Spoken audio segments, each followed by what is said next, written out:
regards to the thorax, the regions that we need to know, first is the sternum, which this fellow right here. We have the manubrium, which is the upper region of the sternum. The body of the sternum is the middle region. And then we have the xiphoid process, which of course is a sharp tip at the end. Xiphoid process here.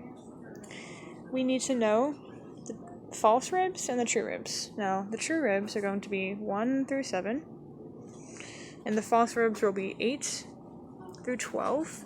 It should be noted that 11 and 12, these ribs here, are called the floating ribs. Floating ribs. Another thing to note is that in relation to the ribs, think of the body part these ribs are coming up to, the sternum, so this would be the sternal end of the ribs.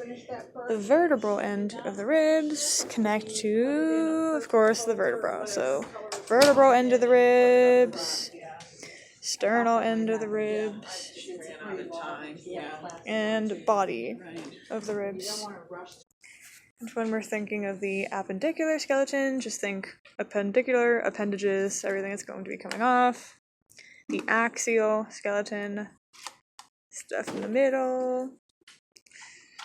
One thing I like to remember is that clavicle starts with a C, collarbone starts with a C.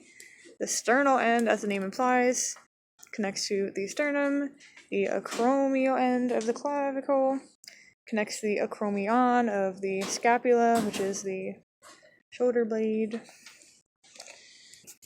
When we're looking at the scapula from the posterior view, we know that the clavicle at the acromial end touches the acromion of the scapula, and on the acromion of the scapula, on the same side, would be the spine of the scapula.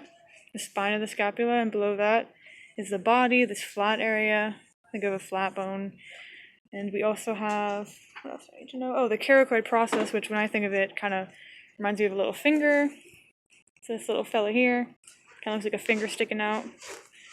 Finger. And the glenoid cavity, which is this little notch area where the humerus kind of plugs right into that. So the glenoid cavity is where the humerus reaches into the scapula.